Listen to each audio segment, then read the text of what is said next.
Dari Studio 10 Billing, inilah Berita Indonesia Link Pagi. Halo, selamat pagi sahabat Berita Indonesia Link. Bagaimana kabar Anda? Hari ini hari Selasa, tanggal 25 Agustus 2020. Pagi hari ini kalau sudah ada kopi atau teh, silahkan kita seruput sama-sama. Karena pagi hari ini di Studio 10 Billing atau Berita Indonesia Link, udara sangat cerah. Kalau Anda lihat bagaimana tampak depan pendopo kami, langit biru, terlihat cerah sekali, matahari bersinar penuh, dan terlihat pendopo dengan belakangnya apartemen yang tinggi dan indah, dan semua hijau menyinari suasana Studio 10 Billing. Dan mudah-mudahan kondisi Anda juga di rumah, di kantor, dan dalam perjalanan dalam cuaca yang cukup cerah hari ini. Baiklah sahabat Berita Indonesia Link, masih bersama Bang Oni. Kita akan terus mengikuti informasi dari Billing hingga pukul 11 nanti. Akan ada wawancara live mengenai pandemi yang mempengaruhi bagaimana dunia perfilman di Indonesia. Dan bioskop pun di DKI Jakarta maupun tempat lain sampai saat ini belum dibuka. Nanti akan ada juga berita cek fakta. Nah, berita cek fakta apa yang bisa Anda ikuti pagi hari ini? Hoax atau palsu atau bukan? Nah, juga akan ada perakiraan cuaca yang akan kutip dari BMKG. Selain itu juga nanti akan ada Nabila dengan berita entertainment, harga emas, falas dan juga harga bahan pokok. Dan segmen marketplace, apa yang akan dihadirkan, produk apa yang akan ditampilkan nanti. Tetap bersama Berita Indonesia Link Pagi.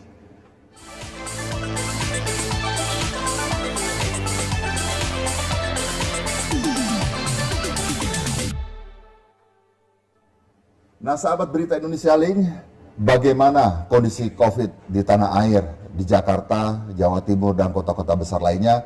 Yuk kita ikuti rangkuman informasi yang sudah dibuat oleh tim redaksi kami.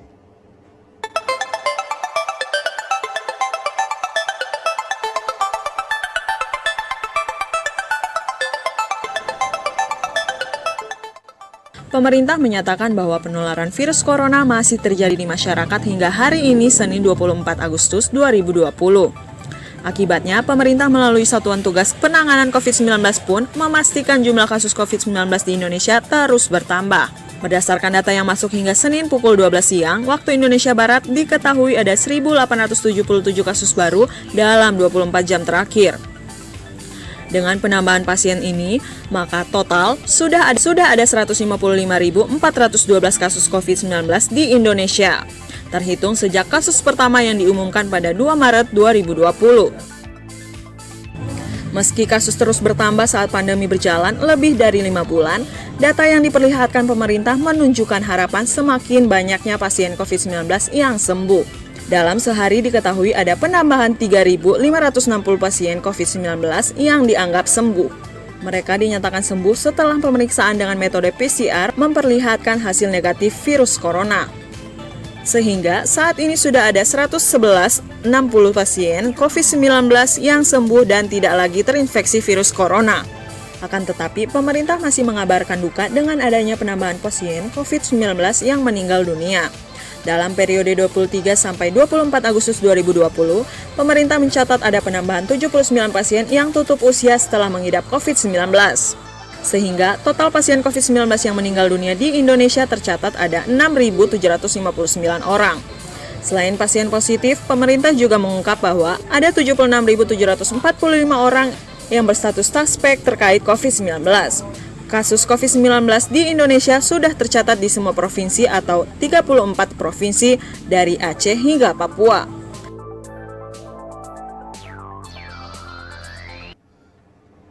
Jokowi minta wajib masker agar masyarakat tidak tertular virus COVID-19.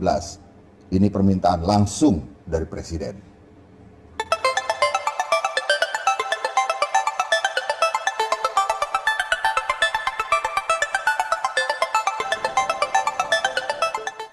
Presiden Joko Widodo atau Jokowi memberi sederet arahan terbaru kepada Komite Penanganan COVID-19. dan pemulihan ekonomi nasional, salah satunya soal kampanye pemakaian masker. Menurut Presiden Joko Widodo, saat ini promosi pemakaian masker masih berkurang. Padahal pemakaian masker adalah kunci pencegahan penularan virus corona sebelum vaksin tersedia.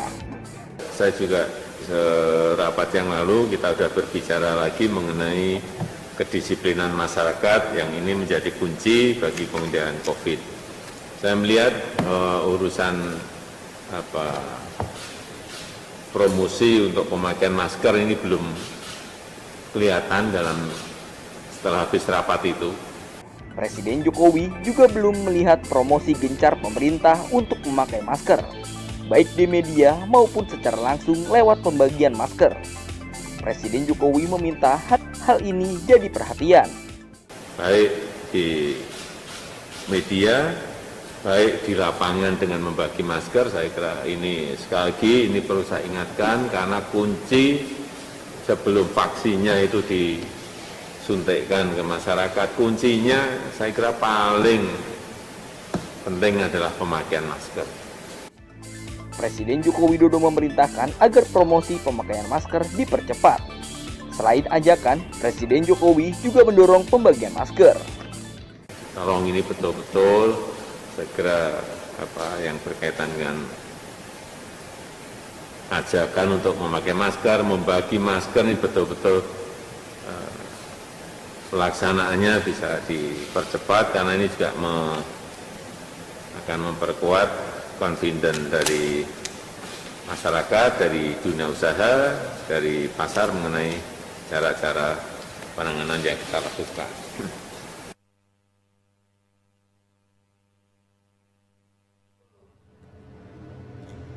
Sahabat Berita Indonesia Link, bioskop bisa mati di masa pandemi. Rencana dibuka tanggal 25 Juli, batal adanya. Berikut liputan dari tim redaksi kami.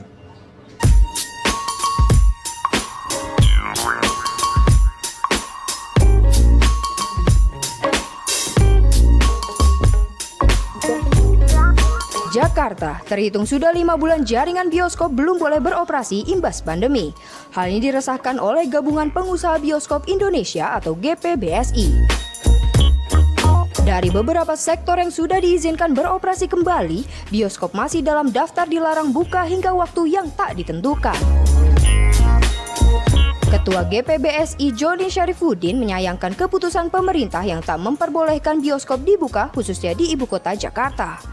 Pernyataan yang diungkap Joni Syafruddin bukan tanpa alasan. Ia menyebut beberapa negara sudah membuka jaringan bioskop namun tak ditemukan kasus baru soal corona. Di satu sisi, bioskop tetap harus menjalani perawatan meski sedang tak beroperasi. Pengeluaran tanpa pemasukan itu disebut Joni menghasilkan kerugian yang tak sedikit. Mewakili pengusaha bioskop, Joni Syafruddin berharap pemerintah yang dapat memberi ruang diskusi tentang nasib bioskop. Sebelumnya, ada edaran dari Pemprov DKI Jakarta terkait sektor mana saja yang dapat beroperasi kembali di rentang 14 hingga 27 Agustus. Namun, SK itu kemudian direvisi sehingga bioskop dan gym dilarang dibuka kembali. Dinas Pariwisata dan Ekonomi Kreatif Pemprov DKI Jakarta mengizinkan 13 tempat dan kegiatan untuk dibuka kembali saat PSBB transisi. Mulai dari hotel, jasa perawatan rambut, hingga tempat meeting dan workshop. Hal itu tertuang dalam surat keputusan SK yang sudah direvisi oleh Disparekraf pada 20 Agustus 2020.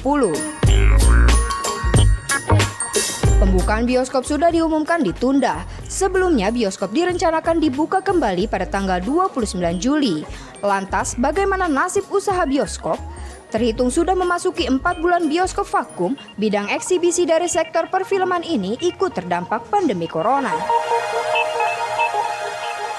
Jaringan usaha bioskop kini masih harus meminta para pegawainya bekerja dari rumah. XX1 sendiri kini memprioritaskan kesehatan bagi para karyawannya. Meski begitu, perawatan terhadap studio masih dilakukan.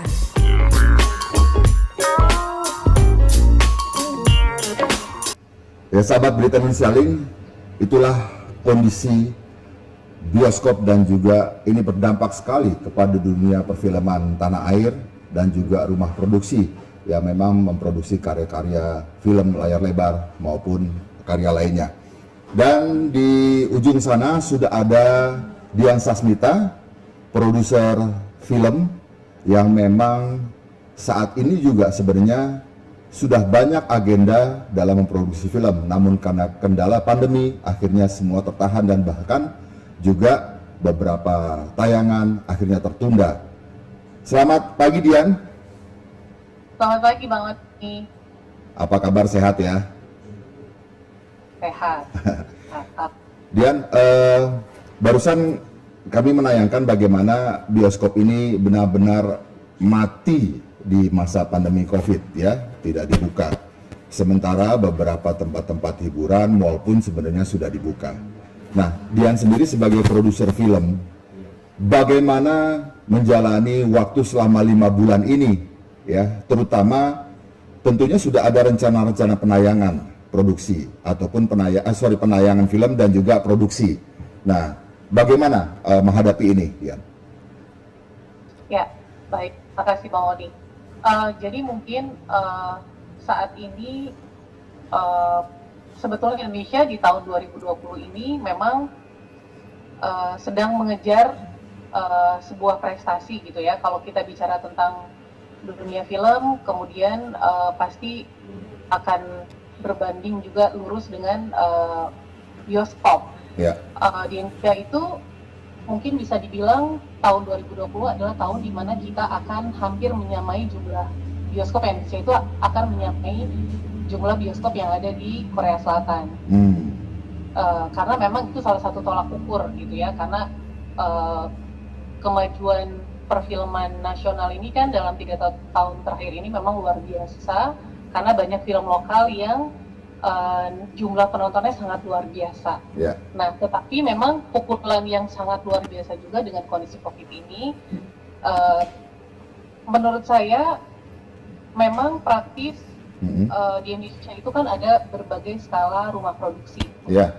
Nah, kalau kita bicara big studio, mungkin dalam waktu COVID ini hampir bisa dibilang 70% betul-betul stop semua produksi film ya, tetapi setelah PSBB rumah produksi yang besar-besar ini mereka sudah mulai jalan lagi. Oke. Karena mungkin ada alternatif untuk menayangkan di jaringan streaming atau OTT. Platform digital ya. Oke. Betul, platform digital. Walaupun itu mungkin kesempatan besarnya hanya untuk rumah produksi yang skalanya besar. Ya. Nah, tapi praktis untuk rumah produksi yang mungkin baru memulai atau kelas menengah, rata-rata semuanya stop secara produksi. Nah,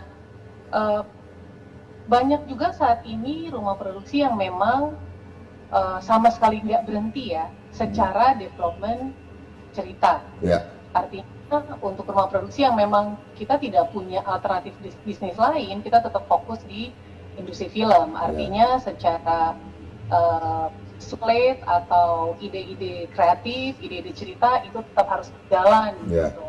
Yeah. Nah, tetap bagi kami adalah harapan yang tidak akan pernah putus bahwa bioskop akan kembali dibuka. Ya, walaupun mungkin dalam beberapa bulan ini memang praktis tidak adanya kepastian, itu memang kadang-kadang mungkin melemahkan juga semangat dari beberapa teman-teman ya. Kalau kita ngobrol-ngobrol pasti di antara para pelaku industri ini pertanyaannya sama, kapan nih akan dibuka lagi, kapan, apakah kepastian itu akan ada gitu. Tapi ya prinsipnya kita tetap melakukan development untuk cerita-cerita ke depan. Baik Dian, jadi selama 5 bulan ini bisa dihitung ya, bisa dikalkulasi bagaimana kerugian berdampak kepada rumah produksi film ya, karena turunannya kan banyak ya, PH film itu sendiri, kemudian juga PH turun larinya ke produksi, ke staf produksi, bahkan ke talent, artis juga akhirnya tidak kehilangan pekerjaan untuk sementara masa pandemi. Terus yang Bang Oni tanya, bagaimana nanti proses antrian penayangan di bioskop ya setelah selama 5-6 bulan ini tertahan nih? Ya, memang ini proses antrian ini topik yang paling menarik ya Bang ya. Karena sebetulnya memang tahun 2020 ini sebetulnya momentum yang luar biasa kan untuk perfilman nasional, karena pelaku industrinya itu bertambah sedemikian banyak, karena memang harapannya itu adalah industri ini akan luar biasa berjalan dengan sangat cepat, dan mungkin secara kuantiti dan kualitas film nasional ini sedang mendapatkan kepercayaan yang luar biasa dari penonton lokal. Lagi bergairah ya. Gairahnya luar biasa gitu. Nah, jadi artinya secara jumlah atau kuantiti judul film yang diproduksi itu lagi kencang-kencangnya gitu kan. Nah, dan kalau bicara tentang antrian, mungkin kembali lagi kepada kebijakan dari bioskop, ya. Dan pastinya mungkin rumah produksi yang menengah atau skala kecil pasti menyadari bahwa antrian akan bahwa rumah-rumah produksi berskala besar akan mendapatkan priority, ya kan? Karena pastinya mereka sudah setiap tahun itu kan pasti sudah rutin mengirim karya judul, ya kan? Nah, ini pastinya kembali lagi pasti yang akan terpukul adalah rumah produksi baru atau yang menengah atau yang mungkin pemain baru lah, ya kan? Mungkin kembali lagi ini harus ada kebijakan baru juga nanti dari pengusaha bioskop. Ya, baik. Sebenarnya kan pengusaha bioskop juga mungkin pemikirannya selaras dengan pemerintah daerah ya, keputusan buka atau tidak. Nah, sebenarnya kalau bioskop itu kan sebenarnya hampir sama seperti kantor ya, seperti mall gitu. Dibuka, silahkan yang mau datang, atau yang mau bekerja diatur, space-nya kan diatur juga ya, pasti protokol kesehatan diberlakukan. Bagaimana harapan dari Dian sebagai produser film? Dan Bang Oni juga pengen tahu ya, mungkin terakhir, berapa sih jumlah kru, talent, jumlah orang yang bekerja dalam satu produksi film layar lebar, jumlahnya? Oke. Kalau kita bicara berapa banyak jumlah kru ya Bang, itu kan kembali ke skala film. Skala ya. Kita bicara sekarang film Indonesia itu kebanyakan skalanya skala film menengah ke atas gitu ya. Yang kita bicara budget 8M, itu akan satu produksi kurang lebih bisa lebih dari 100 kru, bisa 120, 150 orang. Nah, bisa dibayangkan kan kerugiannya bagaimana dampaknya semua layer itu. Nah, kalau harapan memang kembali lagi ketika tadi Bang Oni juga mention bahwa saat ini kan sudah sangat jelas ada aturan yang jelas untuk masyarakat mendatangi tempat-tempat mall atau public area gitu ya. Dan banyak contoh juga di luar negeri, di Korea, di Cina, di Jepang sudah buka bioskop. Artinya ada aturan atau protokol yang ketat yang yang terlebih dahulu disosialisasikan kepada masyarakat, dan mereka punya pilihan untuk kembali menonton, mendapatkan hiburan gitu ya. Dan juga harapan kita ya, kita juga punya hak untuk untuk masyarakat kembali mendapat hiburan, tentunya dengan kondisi yang aman. Ya. Dan juga dari pihak bioskop juga, kalau kita mengacu kepada bioskop luar, banyak sekali teknologi yang dipakai di sana. Misalnya ada pemindeks suhu tubuh. Siapa yang nggak pakai masker dengan baik juga ketahuan, gitu kan? Ada pengembalian atau refund kalau memang suhu tubuhnya naik. Jadi harapannya segera dibuka kembali, tentunya dengan protokol COVID yang ketat. Baik, terima kasih Dian Sasmita. Ya, menurut Bang Oni sebenarnya ya masuk bioskop ini sama aja. Begitu kita naik pesawat atau kereta, perjalanan panjang berjam-jam dalam ruangan dengan AC, tapi dengan protokol kesehatan tentunya kan ada filter. Oke, mudah-mudahan harapan dari Dian, produser film Indonesia yang sudah banyak karyanya, yang juga menjadi karya-karya bagus, bisa didengarkan oleh pemerintah agar bisa segera memberi stimulan ya untuk kemudahan bioskop ini bisa mulai dibuka. Terima kasih Dian, sukses selalu. Baik. Thank you. Ya, sahabat Berita Indonesia Link, setelah Dian Sasmita, Bang Oni akan coba menghubungi Ketua Lembaga Sensor Film, yaitu Romi Fibri, yang mungkin Bang Oni juga akan tanya masih seputar film juga. Bagaimana kondisi lembaga sensor film saat ini dengan masa pandemi. Seberapa besar penurunan statistik ya dari penyensoran karya-karya layar lebar Indonesia. Oke, kayaknya Mas Rominya masih ada kegiatan. Kita lanjut dulu ke berita berikutnya. Nanti coba kita akan hubungi pada saat bincang-bincang angkringan. Karena bincang-bincang angkringan pagi hari ini kita akan mengangkat bagaimana industri film bioskop yang terdampak pandemi COVID-19. Baiklah sahabat berita Nusaling, berita berikutnya kami akan sampaikan mengenai Tangerang kembali memperpanjang PSBB transisi.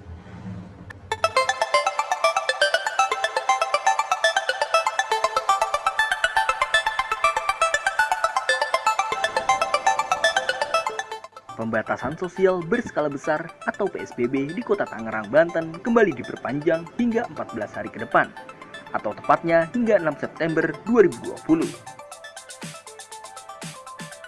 Wali Kota Tangerang Arief Wismansyah mengatakan, Kota Tangerang bersama dengan 2 wilayah Tangerang Raya sepakat untuk melakukan perpanjangan PSBB setelah melihat kasus COVID-19 yang semakin meningkat. Arief Wismansyah mengatakan, selain meminta masa PSBB diperpanjang, pemerintah Kota Tangerang juga meminta tambahan alat tracing berupa alat PCR dan alat ekstraksi untuk pemeriksaan dengan metode PCR.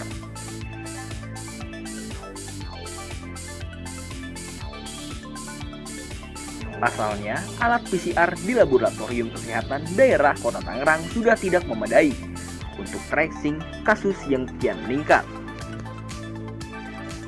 Arief Wismansyah juga menjelaskan, ada 900 antrean dari sampel swab test yang belum diperiksa hingga saat ini.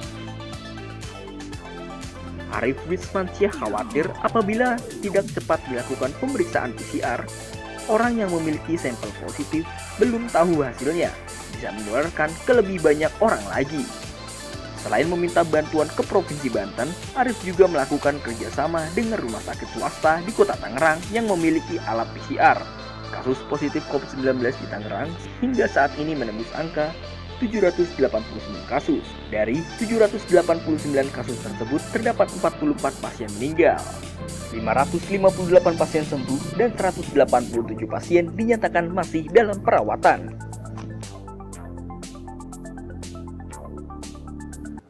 Sahabat berita Indonesia Link, pasang spanduk tentang waspada COVID, Wagub DKI optimalkan peran para RW.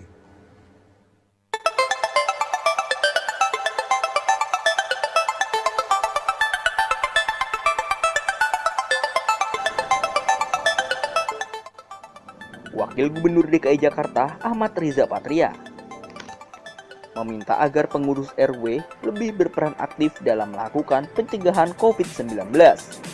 Salah satunya adalah menginstruksikan pengurus untuk memasang spanduk mengenai COVID-19 di setiap RW atau rukun warga. Selain itu, Ariza juga meminta agar pengurus RW membuat grup WhatsApp yang beranggotakan para warga sebagai media sosialisasi dan pemantauan virus itu. Jadi kita minta nanti Pak Lurah, Pak RW minta setiap RT membuat grup-grup WhatsApp dengan seluruh warga di lingkungan masing-masing. Setiap rumah diwakili oleh 1 orang kader tadi pencegahan atau penanganan COVID-19. Jadi setiap rumah ada 1 orang yang bergabung dalam grup WhatsApp yang dipimpin oleh Pak RT atau Pak RW. Begitu seterusnya nanti Pak RW bersama Pak Lurah mungkin bikin grup lagi Pak Lurah dengan RW, seluruhnya di wilayah masing-masing dengan RT setempat. Wakil Gubernur Ariza juga mengatakan, saat ini yang paling diperlukan adalah menerapkan 3M atau memakai masker, mencuci tangan dengan sabun dan air mengalir, serta menjaga jarak. Hal ini dilakukan karena vaksin COVID-19 belum ditemukan.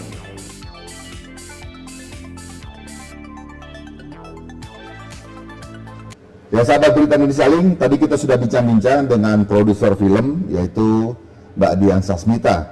Nah sekarang kita masih akan membahas bagaimana produksi film Dan bagaimana lembaga sensor film statistiknya pada saat pandemi ini menyensor produk-produk karya film layar lebar nasional. Kita sudah terhubung dengan Mas Romi Fibri, Ketua Lembaga Sensor Film Indonesia. Halo, selamat pagi Mas Romi.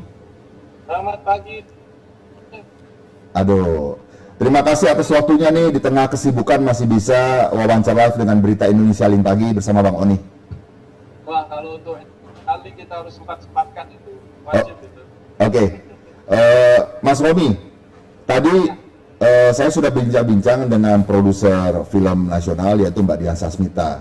Bagaimana dampak pandemi COVID ini setelah 5 bulan lebih masuk ke bulan ke-6 ini terhadap produksi film tanah air. Bahkan antrian untuk tayang di bioskop ini, bagaimana nanti bioskop mengaturnya nih gitu ya. Nah, yang sangat terdampak tidak hanya para PH besar ya, atau film berskala besar, misalnya biayanya sekitar 10 miliar ke atas gitu, tapi yang 8 miliar ke bawah pun yang sedang, bahkan yang kecil sangat terdampak luar biasa. Nah, Bang Oni ingin bertanya, sejauh ini berapa penurunan statistik semenjak 5 bulan ini dari proses sensor layar lebar di tanah air, Mas Romi? Penurunan begitu Bang Oni, Kak. Sebenarnya yang tidak menyensorkan itu hanya film-film untuk bioskop. Oke. Sementara LFF ini kan menyensor film yang akan diputar untuk bioskop, TV, perbanyakan DVD, Ya. kemudian ada festival, Oke. dan yang itu adalah internet. Ya. Nah, jadi yang tidak menyensorkan itu hanya yang bioskop dan festival, tapi kalau yang lain tetap menyensorkan. Bahkan TV pun menyensorkan karena mereka kan tetap bersiaran, Ya. dan mereka menyiarkan tayangan-tayangan Sinetron yang drama ya. Ya. meskipun rerun, tapi kalau sudah habis masa berlaku atau sudah kadaluarsa surat tanda lulus sensornya, tetap harus tekan lagi. Nah, jadi paling-paling hanya 20-25% lah. Oke, jadi penurunan 25%. Oh, berarti sinetron pun yang di televisi itu ada masa frekuensi, masa waktu periode sensornya ya. Jadi kalau rerun pun harus ada proses sensor lagi ya. Betul, betul. Jadi kalau Bang Oni dan juga para pemirsa perhatikan, TV selama pandemi kan justru malah Rerun. menjadi perhatian. Ya. Mereka tetap siaran meskipun menyiarkan barang-barang lama. Ya. Karena yang baru kan tidak ada produksinya ya. Ya. Nah, yang lama ini mayoritas pun sudah habis masa berlaku tanda lulus sensornya, Ya. sehingga harus disensorkan. Ya. Oleh karena itu, sama pandemi kemarin, LSF juga menyensorkan dan tetap membuka layanan untuk sensor teman-teman TV juga LBH. Baik.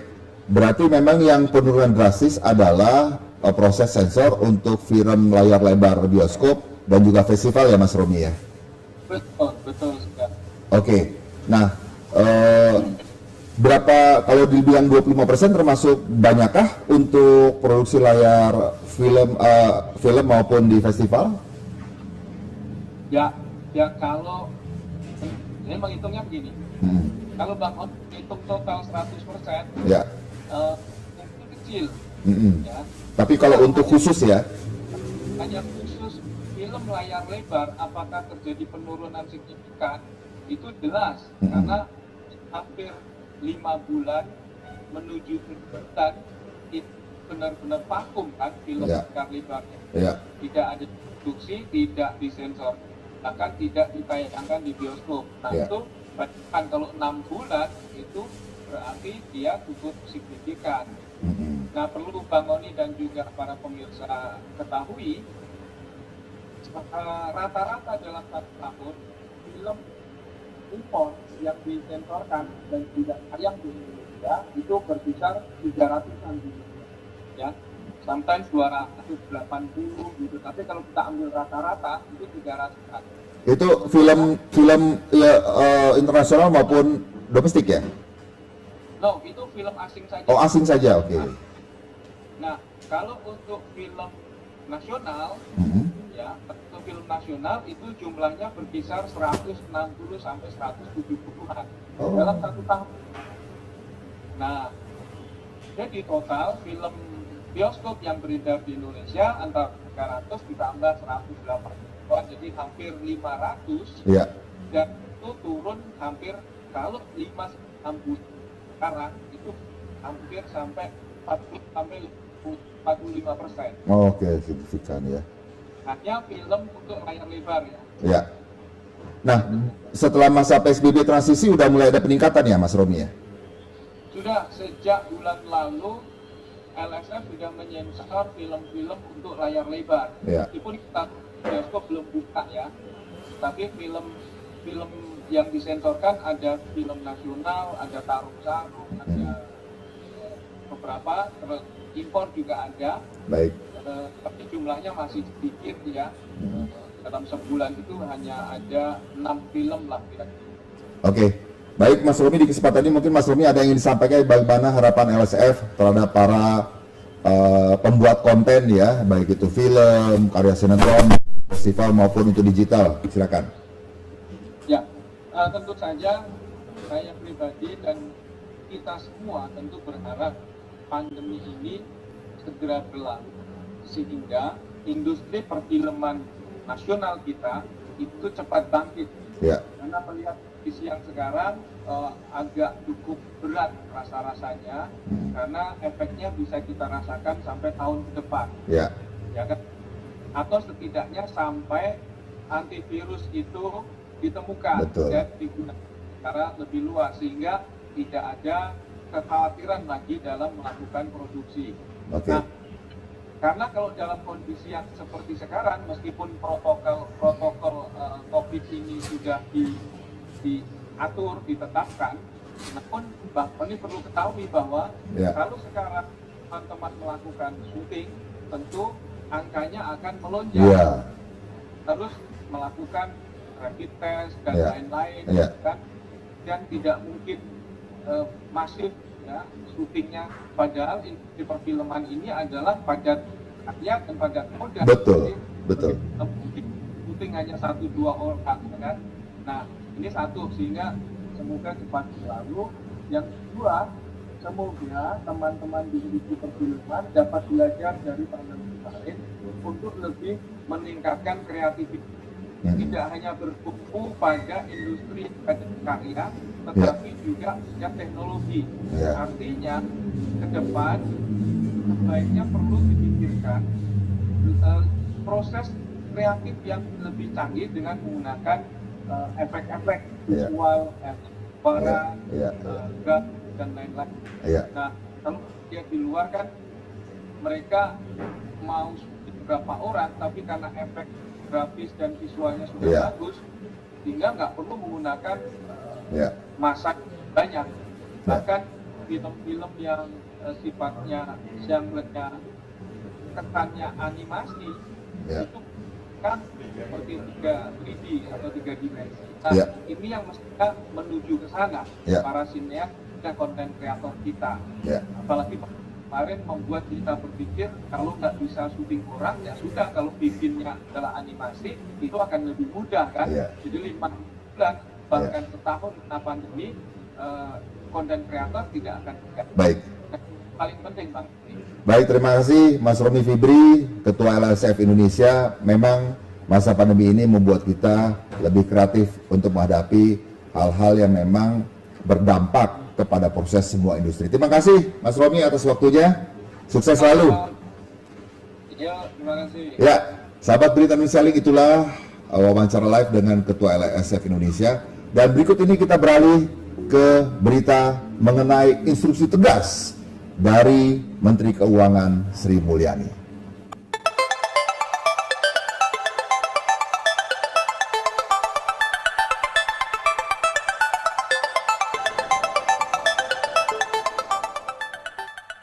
Menteri Keuangan Sri Mulyani Indrawati menginstruksikan jajarannya untuk siap bertempur melawan pandemi virus corona yang telah menekan pertumbuhan ekonomi nasional. Sri Mulyani mengatakan perintah ia keluarkan karena virus corona cukup berat. Pasalnya, pandemi COVID-19 mengharuskan ia dan Kemenku bertempur dengan menggunakan seluruh jurus dan senjata, kebijakan, instrumen, dan sumber daya supaya ekonomi masyarakat dan dalam negeri bisa tetap bertahan. Ia mengatakan, kalau ada anak buahnya yang merasa tak kuat dengan pertempuran itu, lebih baik mereka segera menyampaikan kepada atasan. Selain itu, ia juga meminta anak buahnya bersikap proaktif dalam menyelesaikan permasalahan yang ada, khususnya untuk pelaku usaha UMKM yang menjadi tulang punggung perekonomian nasional. Sri mau seluruh aliran dana yang berasal dari APBN mendapat perhatian agar anggaran disalurkan secara tepat. Dia juga berpesan kepada jajarannya untuk tak menjalankan bisnis seperti biasa dan menekankan pentingnya memiliki rasa urgensi. Menteri yang akrab dipanggil Ani mengharuskan jajarannya kerja cepat supaya virus corona tak kian menggerogoti ekonomi dalam negeri. Ani juga mau jajarannya bekerja kompak saling mengandalkan sebagai sebuah tim. Di sisi lain, Presiden Joko Widodo meminta penyaluran berbagai program bantuan sosial untuk masyarakat pada periode Agustus-September benar-benar tuntas. Tujuannya agar penyaluran bansos bisa meningkatkan pertumbuhan ekonomi nasional pada kuartal 3 2020.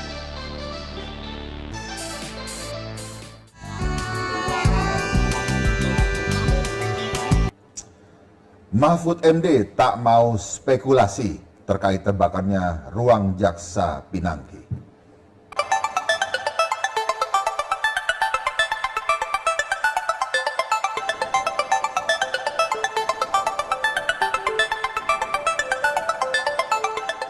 Menteri Koordinator Bidang Politik, Hukum, dan Keamanan Mahfud MD meminta masyarakat tidak berspekulasi terkait peristiwa kebakaran Kejaksaan Agung yang disebut turut melahap ruang kerja oknum jaksa yang terjerat kasus Joko Chandra, Pinangki, Sirna, Malasari. Hal itu dikatakannya saat menjawab pertanyaan wartawan soal kantor-kantor Jamintel dan Jaksa Pinangki yang ikut terbakar yang diduga disengaja untuk menghilangkan berkas perkara. Ia juga mengatakan berkas perkara kasus Joko Chandra yang melibatkan Jaksa Pinangki dan kasus Jiwasraya tidak ikut terbakar. Kepala Pusat Penerangan Hukum Kejaksaan Agung Heri Sutiono juga meminta publik tidak berspekulasi terkait penyebab kebakaran yang melahap nyaris seluruh bangunan di gedung utama. Ia percaya kepolisian bakal mengusut tuntas penyebab kebakaran. Untuk diketahui, Kejaksaan Agung sedang menangani sejumlah dugaan korupsi kelas kakap di Indonesia, di antaranya perkara pengelolaan keuangan dan dana investasi pada PT Asuransi Jiwasraya. Selain itu, Kop Adiaksa juga tengah mengerjakan perkara Joko Chandra yang menyeret nama Jaksa Pinangki, Sirna, Malasari, kasus dugaan suap. Di samping itu, polisi menggelar olah tempat kejadian perkara kebakaran gedung Kejaksaan Agung pada hari Senin, 24 Agustus. Semula olah TKP akan digelar pada Minggu, namun itu ditunda lantaran gedung masih dalam keadaan berasap dan menunggu proses pendinginan. Olah TKP itu dilakukan untuk menyelidiki penyebab kebakaran yang melahap gedung utama Kops Adiaksa tersebut.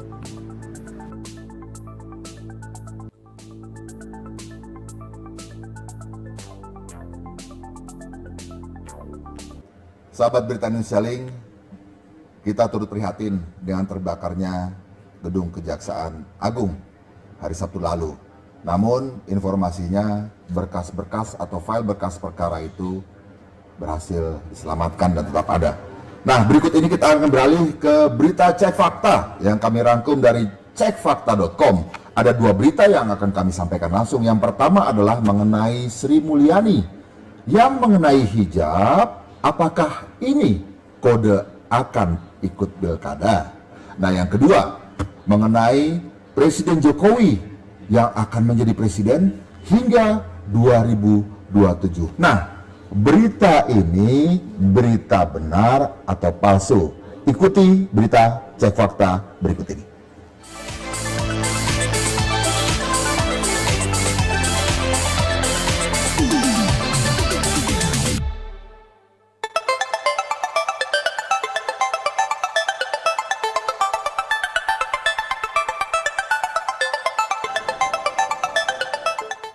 Akun Facebook Hana Pertiwi mengunggah foto Menteri Keuangan Sri Mulyani yang tengah menggunakan jilbab. Pada unggahannya itu, ia menyertakan narasi bahwa foto tersebut merupakan kode pilkada sudah dekat atau tagihan sudah jatuh tempo. Berdasarkan hasil tim cekfakta.com, foto tersebut merupakan dokumentasi kunjungan Menteri Keuangan Sri Mulyani ke Aceh pada tahun 2017.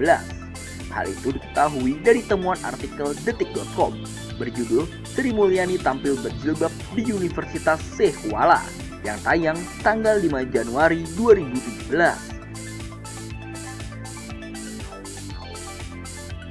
Kala itu, Sri Mulyani memberikan kuliah umum dengan tema peran fiskal dalam membangun perekonomian inklusif di Universitas Sheikh Kuala, Banda Aceh pada Kamis 5 Januari 2017.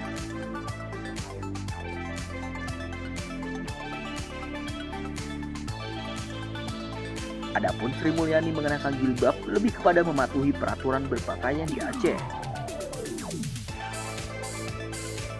Peraturan itu tertuang dalam Kanun Aceh Nomor 11 Tahun 2002 tentang pelaksanaan syariat Islam bidang akidah, ibadah, dan syiar Islam.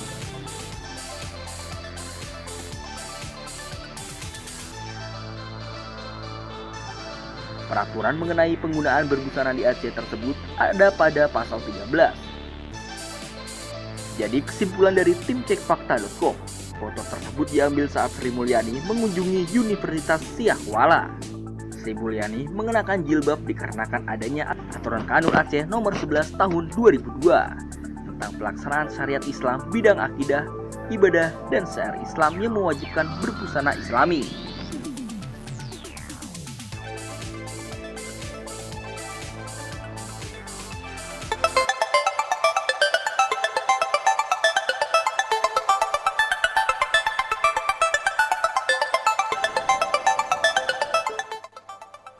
Beredar status dari akun Facebook Dania Ahmad dengan sebuah link yang berisikan MPR mengusulkan masa jabatan presiden menjadi 8 tahun dan Jokowi pimpin Indonesia hingga 2027. Status ini telah dikomentari sebanyak 30 kali.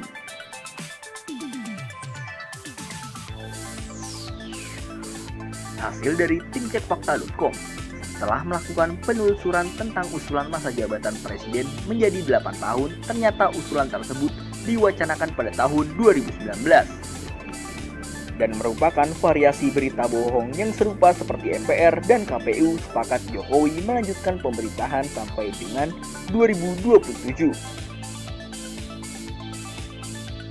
Wakil Ketua MPR dari fraksi Partai Persatuan Pembangunan Arsul Sani menjelaskan bahwa pihaknya sedang mengumpulkan masukan terkait amandemen terbatas Undang-Undang 1445 yang salah satunya adalah wacana perubahan masa jabatan presiden menjadi 1 periode selama 8 tahun.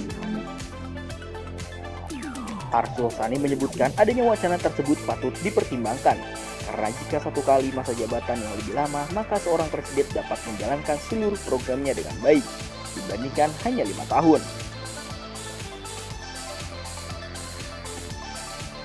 Sedangkan pada akun Twitter Hidayat Nur Wahid sebagai Wakil Ketua MPR memberi klarifikasi dengan sebuah postingan pada 24 Juni 2020 masa jabatan presiden menjadi 8 tahun. Dan usulan tersebut dari luar MPR serta menjelaskan MPR hanya mengikuti ketentuan Undang-Undang 1445 yang mengatur masa jabatan presiden bukan 8 tahun tetapi 5 tahun yang bisa diperpanjang hanya 1 kali saja. Relawan pemenangan Jokowi juga menolak masa jabatan Presiden Joko Widodo menjadi 8 tahun yang diliput oleh akurat.co. Jadi kesimpulan dari tim cekfakta.com, masa jabatan presiden menjadi 8 tahun masih hanya usulan. Jokowi sendiri juga turut menolak jabatan presiden menjadi 3 periode.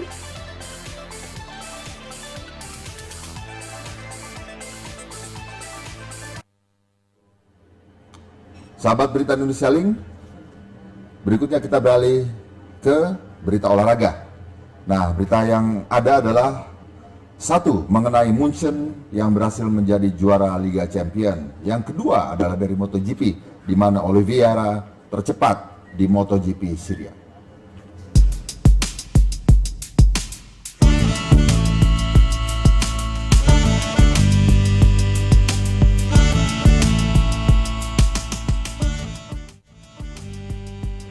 Bayern Munchen menambah koleksi trofi Liga Champions menjadi 6 setelah mengandaskan perlawanan Paris Saint-Germain dalam laga final di Stadion da Luz, Portugal. Gelar itu memastikan Bayern Munchen meraih treble musim ini. Gol tunggang Kingsley Coman pada menit ke-59 menjadi pembeda dalam laga final yang diramaikan peluang dari kedua kesebelasan. Trofi Liga Champions melengkapi rayaan Bayern pada musim ini membuat mereka meraih treble. Sebelumnya, Thomas Müller dan kawan-kawan lebih dulu meraih gelar Bundesliga Jerman dan Piala Jerman. Selain treble, anak asuh Hansi Flick menambah capaian prestasi Bayern sebagai salah satu klub elit di Eropa. Kini, The Rotten sudah memiliki 6 trofi si kuping lebar. Dalam sejarah klub, Bayern tercatat 11 kali tampil di final dan harus menelan 5 kali kekalahan dalam partai perebutan gelar juara. Sementara kegagalan di final kali ini membuat PSG masih belum mampu meraih gelar Liga Champions. PSG harus puas dengan toren treble di kompetisi domestik musim ini. Di sisi lain, Bayern Munchen juara Liga Champions 2020 membuat Barcelona merugi dan Liverpool untung besar. Kemenangan Munchen itu menjadi kerugian bagi Barcelona yang harus memberikan dana kompensasi kepada Liverpool sebagai imbas transfer Philippe Coutinho karena Munchen juara Liga Champions bersama Coutinho yang dipinjam dari Barcelona. Situasi tersebut bisa membuat Barcelona makin merana di masa krisis akibat wabah COVID-19. Blaugrana yang seharusnya bijaksana dalam membelanjakan uang, mereka justru harus memberikan dana kepada Liverpool. Barcelona membeli Coutinho dari Liverpool pada Januari 2018 dengan bandrol 106 juta pound sterling atau setara dengan 2,05 triliun rupiah.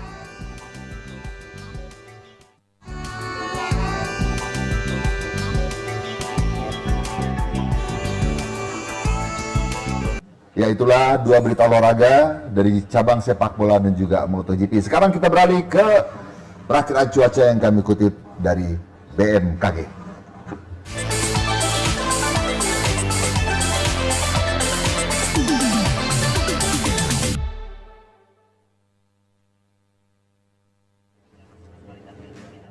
Sahabat Berita Indonesia Link, di mana saja Anda berada, inilah perakiraan cuaca untuk hari ini, hari Selasa 25 Agustus 2020. Dan kita lihat bagaimana kondisi cuaca di Kota Banda Aceh.